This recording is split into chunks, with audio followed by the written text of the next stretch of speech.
7절에서 10절 그리고 19절에서 20절입니다. 한 줄씩 교독하시고 마지막은 합독하시겠습니다. 여호와께서 영원히 앉으시며 심판을 위하여 보좌를 준비하셨도다. 공의로 세계를 심판하시며 정직으로 만민에게 판결을 내리시리로다. 여호와는 압제를 당하는 자의 요새이시요 환난 때의 요새이시로다. 여호와여 주의 이름을 아는 자는 주를 의지하오니 이는 주를 찾는 자들을 버리지 아니하시니라.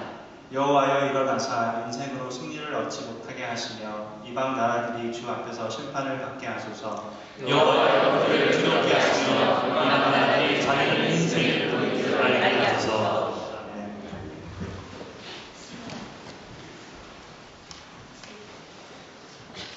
자, 오늘은 내 분수를 알라 라는 제목을 가지고 말씀을 나누도록 하겠습니다. 여러분 그 최희준 씨의 하숙생이라는 노래 아십니까? 하숙생? 그 원형이 아닌 하숙생? 몰라요. 모르지? 네, 이게 알면 이상한 거죠. 인생은 나그네 길 어디서 왔다가 이 찬송 아시죠? 찬송이 아니라 이 노래 아시죠? 가사를 잠깐 이렇게 불러드리면 인생은 나그네 길 어디서 왔다가 어디로 가는가 구름이 흘러가듯 떠돌다 가는 길에 정일랑 두지 말자 미련일랑 두지 말자. 2절 인생은 벌거숭이 빈손으로 왔다가 빈손으로 가는가 강물이 흘러가듯 여울져가는 길에 정일랑 두지 말자 미련일랑 두지 말자. 인생은 나그네 길. 일단 이 노래를 들어본 사람이라면 안 좋아하는 사람은 없는 것 같습니다. 그러니까 제가 그래서 그런지 몰라도 저도 나이를 들어가서 그런지 몰라도 공감하는 부분들이 참 많습니다. 인생을 나그네 길을 영어로 표현해 본다면 Life is an empty dream 이라고 해석이 됩니다. 어쩌면 이것이 인생에 대한 가장 좋은 정의를 내린 게 아닌가 생각을 해봅니다. 예수를 믿지 않는다면. 실제로 허무한 인생으로 생을 마감하는 사람들이 참 많습니다. 우리 인생을 기대하잖아요. 고등학교 졸업하면서 대학을 졸업하면서 새로운 잡을 얻으면서 막 기대를 합니다. 그런데 기대했던 인생에서 우리가 어떤 불행이나 실패, 실수들은 예기치 못한 경우에 많이 찾아옵니다. 예기치 못했던 심각한 실망감을 경험한 수많은 사람들이 인생의 그 허무감 때문에 한숨 지으며 삶을 마감하는 경우가 정말 얼마나 많은지 모릅니다. 고등학교, 대학교를 거치면서 사람들은 자신에 대한 그 기대, 소망을 걸고 살아가죠. 특히 부와 명예를 얻기 위해서 발버둥 치며 살아갑니다. 잘 살고 또 이름을 높이는 일에 거기에 소망을 두고 살아갑니다. 또한 그 꿈을 이루지 못한 사람들은 그냥 자식에게 그 소망을 겁니다. 특별히 한국 사람들은 더한 것 같습니다. 하지만 이런 모든 소망의 끝에 인생의 허무함만이 남는다면 여러분 어떡하겠습니까? 열심히 그 삶을 살아왔는데 인생의 마지막 그걸 움켜잡았는데 내가 생각했던 만족이나 기쁨이 없다면 여러분 어떡하시겠습니까? 인생은 나그네 길 빈손으로 왔다가 빈손으로 간다는 이 최유진 씨의 노래 가사처럼 정일랑 미련일랑 두지 말고 떠나야 되는 것이 인생이라면 땀 흘리며 살아왔던 여러분의 인생은 뭐가 되는 겁니까? 그런 생각 안 해보셨습니까? 명예를 이룬 자가 있습니다. 20년 전에 한국 탐험대가 그 지구의 최극지인 북극을 정복한 적이 있습니다. 1827년 영국의 윌리엄 페리가 처음으로 북극 도전을 했다가 실패한 후에 163년 동안 65개 팀이 도전했어요. 하지만 성공한 예는 그때까지 17팀에 불과했습니다. 따라서 한국팀은 북극 도전에 성공한 18번째 팀이 되었고 국가별로는 11번째가 되었어요. 그러니까 엄청난 업적을 이룬 겁니다. 엄청난 업적. 그 자체만으로도 대단한 위협이 아닐 수 없어요. 그런데 당시 한국 탐험대 대장이었던 최종열 씨가 후에 자신의 북극점을 정복하던 바로 그 순간의 모습을 생각하면서 모 일간지에 이렇게 표현했습니다. 1991년 5월 7일 새벽 1시 정각 내가 지구촌 제1의 극지인 북극점에 서는 순간 허무감 그리고 허탈감뿐이었다. 내가 무엇 때문에 무엇을 얻기 위해 그 숱한 어려움을 겪으며 목숨까지 내던질 각오로 지구의 꼭지점을 향해 3년이란 긴 세월을 허비했던가. 그것을 위해 나갔는데 그래서 그것을 짊어졌어요.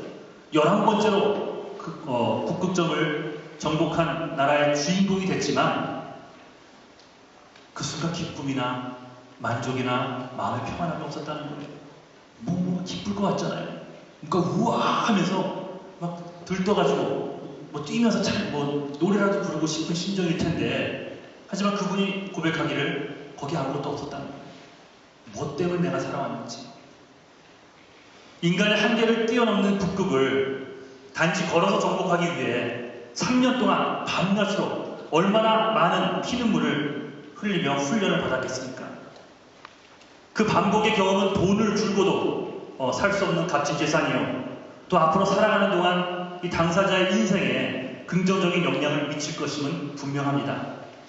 그럼에도 불구하고 세계에서 18번째로 북극을 정복하는 그 쾌거를 이루는 순간, 허무감과 박탈감, 허탈감을 가장 먼저 느꼈다는 그의 고백은 인생을 사는 여러분과 저도 한번 생각해 봐야 될 문제라고 생각합니다. 큰 업적을 이루었다고 마냥 즐거운 것이 아니라는 거예요. 오히려 남보다 더 큰 목적이나 업적을 달성할수록 그 삶의 허무감은 더 커지는 거 아십니까? 인생의 엄청난 위협을 달성해도 밀려오는 삶의 허무함을 막을 길이 없는 것이라는 겁니다. 최고의 권력을 누린 자 얘기도 한번 해볼까요?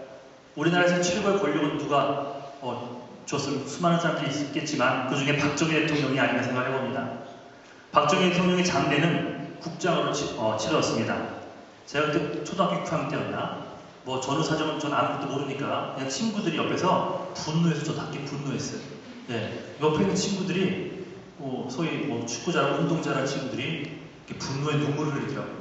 어떻게 이런 일을 할 수 있어? 그래서 내가 원수를 갚을 거야 하면서 진짜 옆에서 책상을 치면서 막 분노하더라고요. 저도 이제 눈물을 안 나오고 고개를 숙이고 거기에 동참했던 기억이 있는데, 그때 국장으로 치러왔던 그 대통령의, 박정희 대통령의 국장 장면을 그때 휴교했을 거예요. TV를 통해 본 기억이 있습니다. 정말 엄청난 규모였어요. 누가 이런 국장을 치를 수 있을까 앞으로. 그런데 여타 가난한 자의 장례와 똑같은 순서가 하나 있었습니다. 그게 뭡니까? 취토를 한 후에 이름도 모를 인부들이 장화를 신고 관 위에 올라가서 발로 그 흙을 다지는 순간이었습니다. 한 나라를 말 한마디로 쥐락펴락했던 박정희 대통령의 최후도요, 일반 서민과 전혀 다를 바가 없었습니다. 이 정도면 인생은 허무한 거 아닙니까? 자녀들에 기대한 자들의 얘기도 한번 해볼까요? 요즘 자식을 위해 모든 것을 희생했던 부모님의 상당수가 이 노후에, 은퇴 후에 이 자식들에게 재정적으로, 정서적으로 학대뿐만이 아니라 신체적 학대까지 당하고 있다는 보고가 나왔습니다. 한국에서요. 서울 강남에 사는 안모 씨, 67세를 먹은 할아버님이십니다. 애지중지 아들을 키웠습니다. 하나뿐인 아들에게 중학교 때부터 한 달에 200만 원 이상을 쏟아부으며 과외를 시키고 수학, 영어는 물론이고 또 체육 과외까지 시켰습니다. 대학 졸업 후에는 미국 유학도 보내줬습니다. 그런데 졸업을 하고 한국으로 돌아온 그 아들이 적응을 못한 거예요. 한국에 적응을 못했고 회사 동료들과도 어울리지 못해 여러 번 이직을 반복했습니다. 직장을 바꾸는 걸 반복을 했고 돈이 들어오는 종종 몽땅 써버리기가 일쑤였습니다. 이 아버님이 얘기를 합니다. 아들이 미국 유학 비용으로 너무 많은 돈을 써 아내가 지금 그것을 갚기 위해 할인점 판매대에서 일한다고 합니다.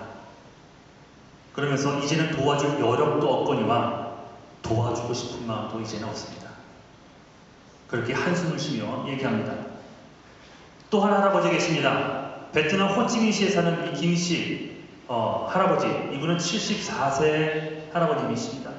그분의 사연이 정말 사업으로 남부럽지 않은 재산을 모은 할아버지가 중풍에 걸렸습니다. 그러자 사업체를 물려받은 큰아들이 베트남 여행을 시킨다고 나이 든 아버지를 베트남으로 모시고 갑니다. 그리고 거기서 아버지 잠깐 뭐 좀 사다 볼게요 한 후에 아버지를 거기에 버리고 한국으로 돌아옵니다. 다행히 현지 교포가 이 할아버지를 발견해서 돌봐주게 되었어요. 할아버지 얘기합니다. 자신을 버리고 갔던 그 아들을 생각하면 피가 거꾸로 쏟는다는 거예요. 일찍 사업을 물려준 것이 화근이었다라고 후회 또 후회를 합니다. 못 먹고 못 입으면서도 자식을 애지중지 키운 부모들이 이 통탄한 시대가 되어버렸습니다. 자, 이런 시대에 살면서 과연 여러분들에게는 살아가는 소망이 있습니까? 이런 인생의 허무함이 분명히 있을 텐데 무슨 연구들을 하고 좋은 실적을 올리고 박사학위를 따고 열심히 돈을 벌고 남들 못지않게 자식에게 쏟아부으며 사는 여러분들은 과연 어떤 소망을 가지고 하루하루 살아가십니까? 이런 모습을 보면 그래 인생은 그냥 허무한 거야. 인생은 useless. 그냥 이렇게 허무하게 끝나는 거야. 라는 고백이 저절로 나올 수밖에 없습니다. 그런데 여러분, 우리 예수 믿는 자들, 예수의 소망이 있는 자들, 예수를 주인으로 모시고 사는 우리들은 이런 상황에서도 당당하게 아니다! 라고 외칠 수 있다는 거예요. 허세가 아니라 우리는 마음 깊숙한 곳에서 또 그 진리를 외칠 수 있다는 것입니다. 인생은 허무한 것이 아니다. 우리 그리스도인들의 사전에는 이 허무함이라는 단어가 없다. 우리는 허무하지 않다라고 우리는 목소리 높여 외칠 수 있는 자들입니다. 그러니까 여러분이 세상에 대안이 되어야 되는 거예요. 우리가 허무하지 않다. 이런 인생을 보아왔는데 인생을 허무하지 않다라고 외칠 수 있는 이유들이 분명히 있습니다. 첫 번째로, 자, 7절, 8절 한번 읽어볼까요? 자, 시작. 주님은 영원토록 다스리시며 심판하실 보좌를 견고히 하신다. 그는 정의로 세계를 다스리시며 공정하게 만족소서. 첫 번째로, 예수 그리스도께서 이 세상을 지금 온 이 시간에도 다스리고 계시다는 믿음이 있기 때문에 우리는 그렇게 선포하고 외칠 수 있다는 거예요. 여기서 보좌는 세상을 다스리는 자입니다.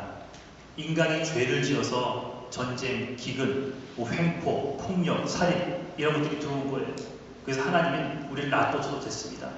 우리가 그냥 이렇게 편안하게 예배드릴 수가 없죠. 언제 폭탄 테러가 일어날지, 언제 살인을 당할지 모르는 세상에 그렇게 각박하게 두려움 속에 살아가야 되는데 그래도 하나님께서 영원토록 사랑하시기 때문에 죄악의 결과 이런 것들이 들어왔지만 보좌에 앉으셔서 지금도 하나님께서 우리에게 필요한 만큼의 질서를 유지시켜 주시며 통치하고 계시다는 사실입니다.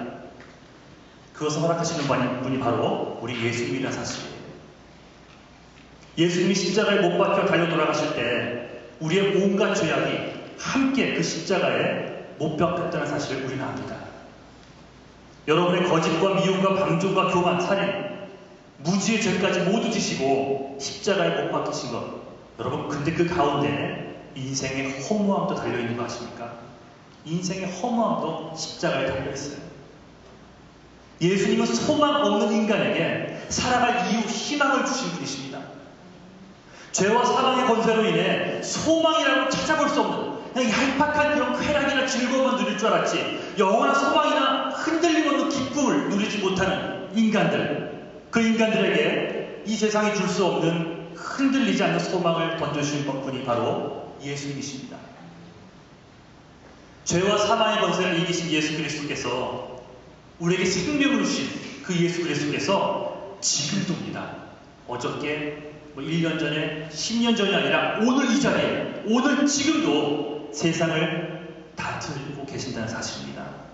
공의로 판단하시고 의인을 돌아보시며 세상을 다스리신 주님이 분명히 계시다는 이 믿음이야말로 인생의 공허함을 이길 수 있는 바로 분명한 기름을 잃지 않기를 주님의 이름으로 간절히 축원합니다. 자, 두 번째는 읽어보겠습니다. 시작. 주님의 이름을 아는 사람들이 주님만 의지합니다. 여러분, 두 번째는요, 여러분이 믿는 예수 그리스도, 우리가 믿는 예수 그리스도는 당신을 찾는 자들을 한 번도 버리지 않으신 분이라는 믿음이 있기 때문입니다. 왜 그리스도에게 소망이 있는 줄 아십니까? 서두에 말씀드린 바와 같이 돈을 모으고 또 명예를 얻고 권력을 누리고 자식에게 올인하며 인생을 산다 할지라도 그 마지막 순간의 허무함, 삭막함, 억울함은 피할 길이 없다 했습니다. 돈도 명예도 권력도 자식도 나를 끝까지 지켜주지 못합니다. 하지만 나를 버리지 않는 분이 계십니다.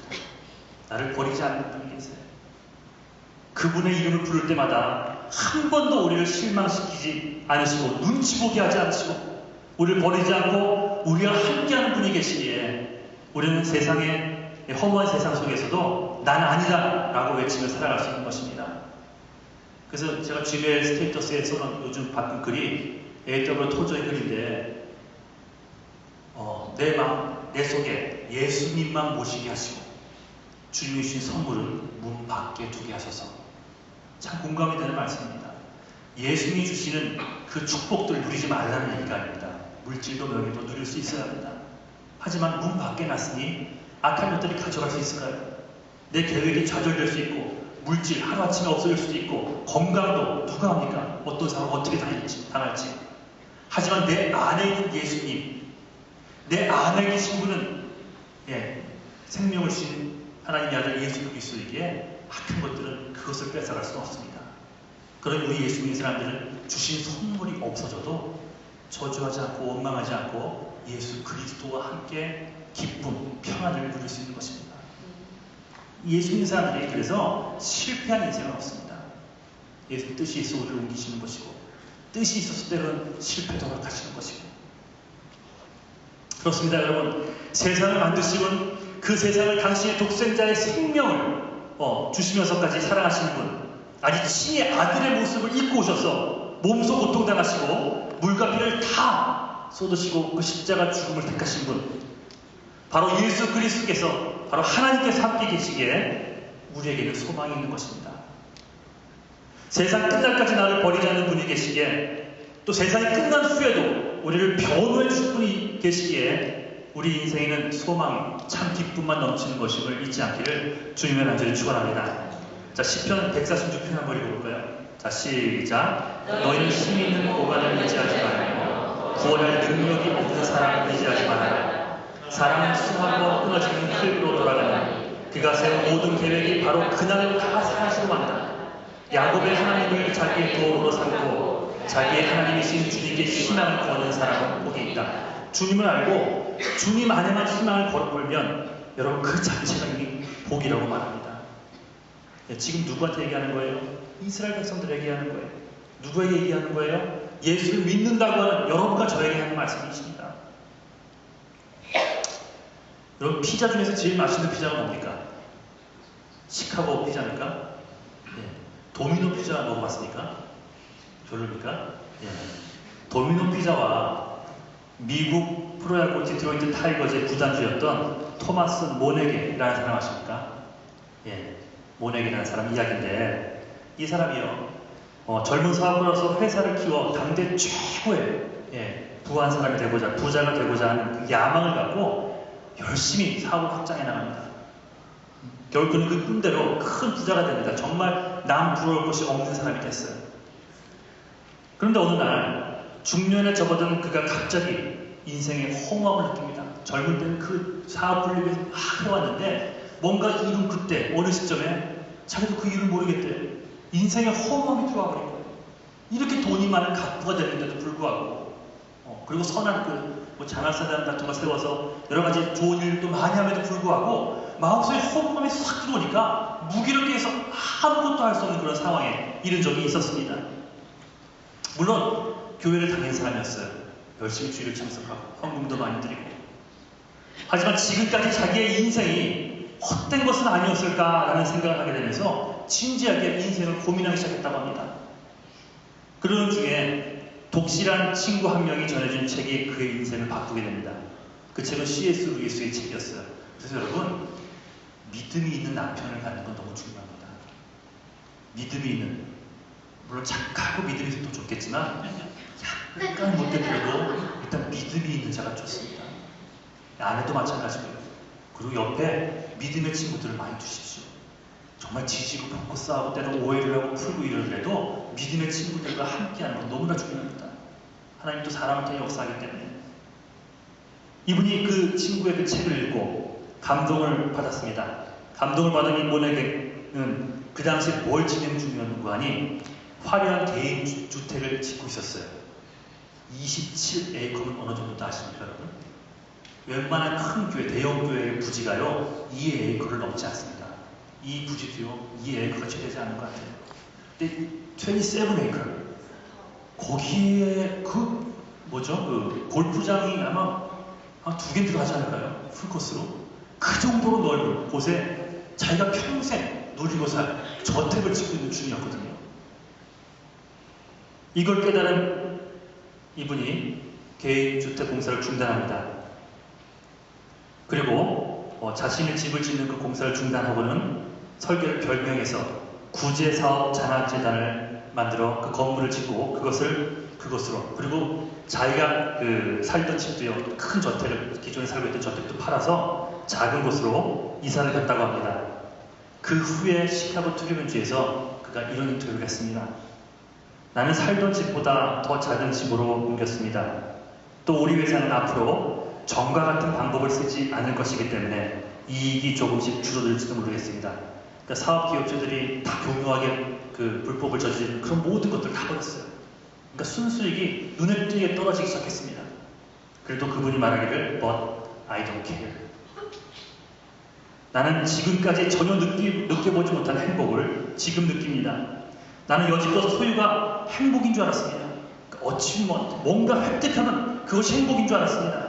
하지만 거기에 행복이나 기쁨이 없었습니다. 여러분, 이런 각부가 돼본 적 있으십니까? 그런 분들이 없기 때문에 그걸 못 느낄 수 있겠지만, 이런 분들이 수많은 크리스천들이 그 정상에서 고백하는 그런 말들을 들어본다면 여러분 인생을 어떻게 살아야 될지 여러분 시금석으로 삼을 수 있어야 합니다. 그가 이렇게 고백하는 거예요. 지금 내가 행복한 이유는 내가 예수 그리스도를 인격적으로 만났기 때문입니다. 내가 가진 소유를 포기하면서도 기뻐할 수 있는 이유는 그동안 내가 겪기를 하는 순간에도 나를 기다리시며 돌아오기만을 애타 기다리신 그 예수 그리스도의 사랑이 있었고 내 속에 그 사랑이 회복했기 때문에 지금 나는 기뻐할 수 있습니다. 라고 고백을 했어요. 그는 엄청난 부의 자리에 올랐지만 인생에 엄청난 허무에 부딪혔습니다. 하지만 그는 자기를 버리지 않으신 그 예수의 손길이 있었음을 깨달았기에 이제 내게는 소망이 있습니다. 라고 말할 수 있는 것입니다. 부와 명예가 주어졌기에 소망이 있는 것이 아니에요. 자신을 찾는 자들을 외면하지 않고 버리시지 않는 변함없는 아버지의 사랑, 그 주님의 손길이 있음을 깨달았기에 나에게 소망이 있다라고 외칠 수 있는 것입니다. 모내기가 부럽습니까? 부럽다면 도미도 피자의 주인이기 때문이 아닙니다. 디트로이트 타이거즈 한 구단의 구단주이기 때문에 부러운 게 아니에요. 그가 부럽다면 엄청난 돈이나 그 소유가 있기 때문이 아니라 그가 만난 예수님 때문입니다. 그가 만난 예수님의 그 경험을 들으면서 우리가 부러워야 될 것은 바로 그런 것들입니다. 여러분, 우리 크리스찬들에게는 절대로 인생이 허무하지 않습니다. 인생은 내가 오늘 하루를 산다 할지라도, 그래서 내일 아침에 내가 하나님께 부름을 받는다 할지라도 오늘 하루 인생은 참으로 살만한 가치가 있는 것입니다. 두 가지 말씀드렸어요. 어려운 상황에서도 세상을 분명히 직시하시며 분명한 때 당신의 방법으로 세상을 다스리시는 예수 그리스도의 손길이 있음을 믿으시기를 간절히 축원합니다. 두 번째, 또한 내 죄를 깨닫고 돌이킬 때마다 외면하지 않으시고 버리지 않으시고 실망시키지 않는 예수 그리스도의 변함없는 손길이 있음을 여러분 깨닫고 믿으시기를 주님의 간절히 축원합니다. 그래서 우리가 막 기도하는 것들이 이런 것들 아니에요. 인간을 사랑하시는 그 주님에 대한 기도. 김우희 집사님이 한국을 가시면서 3주 동안 가시면서 기도부터 했습니다. 아버님과 관계가 참 말도 많이 못하셨는데 예수를 믿으세요라는 말 하는 게 너무 힘들답니다. 그런데 같이 느꼈던 마음들이 있기 때문에 이번 3주 동안 가서 아버님에게 예수를 전하고 싶답니다. 그래서 끝에 가시면서 지지난주인가요? 인사하면서 목사님 아버님 위해서 기도해 주세요. 복음 전하러 갑니다. 그러고 가셨어요. 내가 돌이킬 때마다 나를 용서하시는 주님, 그 주님께서 또 내가 누군가를 기도할 때 그 영원한 생명을 알게 하시고 용서하시는 주님이 될 수 있을까요? 평생을 주님 모르고 살았는데 될 수 있다는 것입니다. 변함없는 사랑이 우리 앞에 놓여 있음을, 또 안 믿는 자라 할지라도 우리에게 붙여준 사람들에게 나를 통해 그 사랑을 전하시고자 하는 하나님의 계획이 있음을 잊지 않기를 주님의 이름으로 간절히 축원합니다. 자, 그런데 이런 믿음과 희망을 가지기 위해서 우리가 깨달아야 할 것이 하나 있습니다. 세상을 다스리시는 분이 있으며 그분이 우리를 버리시지 않으신다는 이 믿음은 그냥 하루아침에 생기는 게 아니에요. 그냥 저절로 생기는 게 아닙니다. 이 믿음을 갖기 위해서는 우리가 먼저 인정하고 깨달아야 할 사실이 있습니다. 그것을 깨달아야지 두 번째, 세 번째 스텝부터는 하나님이 직접 역사하기 시작한다는 거예요. 자, 오늘 마지막 절이죠. 19절, 20절. 자, 시작. 주님, 일어나십시오. 사람이 주님께 맞서지 못하게 하십시오. 주님께서 이방 나라를 심판하여 주십시오. 주님 그들을 두려워에 떨게 하시며 자신들이 한낱 사람에 지나지 않음을 스스로 알게 하여 주십시오. 첫 걸음 먼저 하십니까? 신앙의 첫 걸음은 I'm nothing, 내 분수를 아는 겁니다. Put man in his place. 인생뿐인 줄, 보잘것없는 인생뿐인 줄 알고 깨닫는 것부터가 하나님의 역사를 끌어낼 수 있는 첫걸음인 것을 잊지 않기를 간절히 축원합니다. 그러니까 이게 무슨 말씀이에요? 아무리 발버둥을 쳐도 우리 뜻대로 되는 것이 없음을 인정하라는 말입니다. 그게 아무리 하나님을 위한 비전이라 할지라도 하나님이 막으시면 안 되는 거예요. 우리의 비전은 그래서 예수님이어야 합니다. 예수님을 위해 뭔가를 계획하는 건 좋지만, 해야 되지만 그 계획이 무너지는 순간에도 내 안에 계신 예수님이 무너지지 않기 때문에 우리는 그 가운데 하나님 더 좋은 뜻이군요. 그 감사하며 나아갈 수 있는 거예요. 그러니까 이걸 인정하자는 거죠. 그게 심지어는 하나님에 대한 일이라 할지라도 우리 뜻대로 되는 것이 없음을 인정하라는 말입니다. 나는 죄인이고 약하고 부족하고 흠 많고 반항적이고 또 한계, 결정투성인 인간임을 인정하는 것. 이것이 바로 세상을 살아가는 지혜고 세상을 이기는 지혜의 출발인 것을 잊지 마십시오. 이러한 고백을 하는 자에게 비로소 위대한 하나님의 역사가 임하게 되는 겁니다. 그 첫걸음을 여러분이 떼야 됩니다. 그게 믿음입니다. 그저 나는 인간에 지나지 않음을 고백하는 그런 겸손한 자에게 하나님의 분명한 통치와 영원히 떠나지 않은 보호하심과 사랑이 임하게 되는 것을 잊지 않기를 주님의 이름으로 축원합니다. 자, 이야기 하나만 하고 마치겠습니다. 뭐 음악하는 분들은 다 알지 모르겠는데 지은이를 잘 알겠구나. 지은이는 어느 해 성탄절 이브에 한 거지가 바이올린을 들고 열심히 연주를 하고 있습니다. 아니? 자, 아침부터 저녁까지 연주를 했는데 아무도 그 연주에 귀를 기울이지 않습니다. 그의 모자에는 그저 몇 개의 동전이 떨어져 있을 뿐입니다. 어느덧 해가 지기 시작했고 멋진 성탄절 이브에 그는 별 소득 없이 집으로 돌아가게 됐습니다. 한 곡만 더 연주하고 돌아가야지 라고 생각하고 있는데 50대 깡마른 날카롭게 생긴 신사 한 명이 다가오더니 여보시오, 그 바이올린 나 좀 빌려주시오 라고 얘기를 합니다. 거린에게 바이올린을 전달받은 그 신사는 바이올린을 연주하기 시작하는데 그러자 길을 가던 사람들이 발걸음을 멈추고 그 앞으로 몰려듭니다. 한 곡이 끝나자 사람들이 우레같던 박수를 치기 시작했습니다. 두 곡이 끝나자 사람들이 눈물을 흘리기 시작했고 그러고는 어느덧 거린의 그 모자에는 동전이 수북하게 쌓이게 됐습니다. 그가 바로 바이올린의 마술사라고 불리는 파가니입니다. 파가니. 예. 파가니. 예. 그가 연주했던 악기는 썩 좋은 것은 아니었습니다. 하지만 그의 손에 들려 연주가 되니 그처럼 아름다운 소리를 내는 겁니다. 사람들은 파가니니는 고무줄을 가지고서도 아주 훌륭한 소리를 낸다고 할 정도로 그는 아름다운 연주를 하는 사람이었어요. 사랑하는 여러분, 우리 하나님, 여러분이 믿고 있는 하나님, 여러분 안에 계신 여러분의 인생의 주인 예수 그리스도는 이 파가니보다 더 뛰어난 연주가이신 걸 아십니까? 보잘것없는 악기를 통해서도 사람들의 심금을 울리는 소리를 낼 수 있듯이 하나님은 우리 같은 사람, 정말 누가 봐도 연약한 사람, 불완전하고 죄 많은 인간을 통해서도, 즉 허무하게 살다가 죽을 수밖에 없었던 여러분과 저를 통해서도 세상을 살리는 아름다운 삶을 만들어내실 수 있는 분임을 믿으시기를 간절히 축원합니다. 그래서 여러분 다 소중합니다.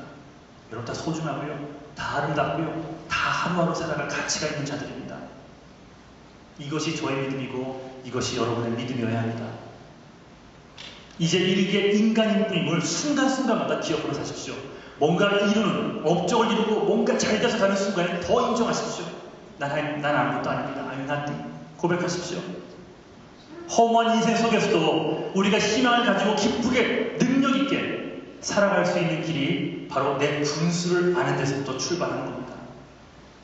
늘 부족한 인간임을 고백하며 살 때, 즉 인간이기에 부족하기에 우리 주님 예수께 모든 걸 맡기고 살 수밖에 없는 존재임을 여러분 고백할 때 하나님 그때부터 역사하십니다.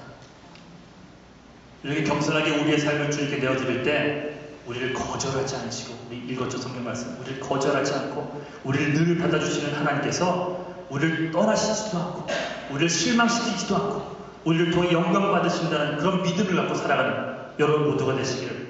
그래서 인생은 험한 것이 아니라고 외치며 살 수 있는, 세상 가운데 그 소망을 전해줄 수 있는 능력 있는 하나님의 자녀들이 다 되시기를 주님의 이름으로 축원합니다.